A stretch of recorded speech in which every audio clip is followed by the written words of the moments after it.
For tonight, Nocturnes, let's talk about a particular. Actually, it's in the form of a public group, and before there used to be a blog site, or there is still now a blog site on the recommended profs that students should take. Yes, if it's your first time listening to this and it will be your first time entering college, you get the chance to pick your teachers. But we call them professors or profs in college, unlike high school, right? Where you had to endure whoever is assigned to teach you. But in college, for as long as you have options for that subject, you can pick your professors and the time that you want to take the course also.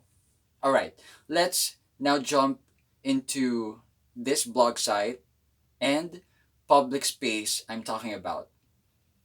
It's actually named after my institution, the one where I graduated from, but I'm not naming it now because it's out of respect for my alma mater. But nonetheless, there's the name of my institution, and then after which reads Profs to Pick.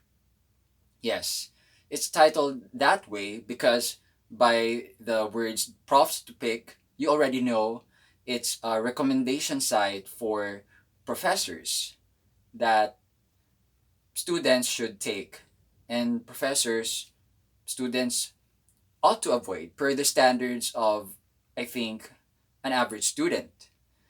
Okay? It's a public, actually a forum where people can start a thread containing the name of a certain professor or a question, and then the subject that he or she is enrolling in. For example, who is a good choice for this subject? Or how is then the name of the professor? And then you see replies. Now, I used to rely on that, especially not just during not the enrollment process, but even after I have enrolled in a certain course.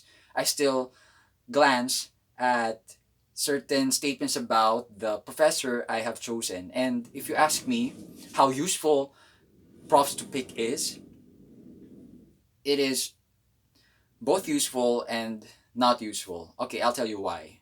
It is useful because you can confirm the biases that you have for the prof and the biases that previous students had for him or her. And you can match and confirm and validate whether your impressions, your perceptions are aligned or not. On the other hand, it is not useful because what if, even if the professor is perceived a certain way, let's say he or she is strict with deadlines, yes, he or she may be like that, but what if, thanks to the professor's credentials, he or she will be your passport, let's say, to getting published? He or she is, yes, he or she may be strict with deadlines, but he or she is also rich with opportunities to get published. And what if you yourself plan on becoming a professor? And to become a professor, publications are everything. So there, you have to weigh both sides. Now, if you're going to rely on Profs to Pick on your upcoming enrollment in college for your first or next term, then yes, you can take a look casually at Profs to Pick or not at all. But if you are going to check it out, learn how to align other people's views with reality.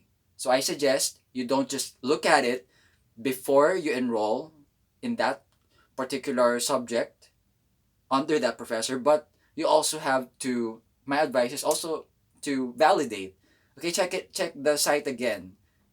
Check Profs to Pick again after having spent time with the professor for at least 3 weeks. Why 3 weeks? Because they say 21 days is needed to create a habit. So there you go. Continue surviving in the dark until the next episode.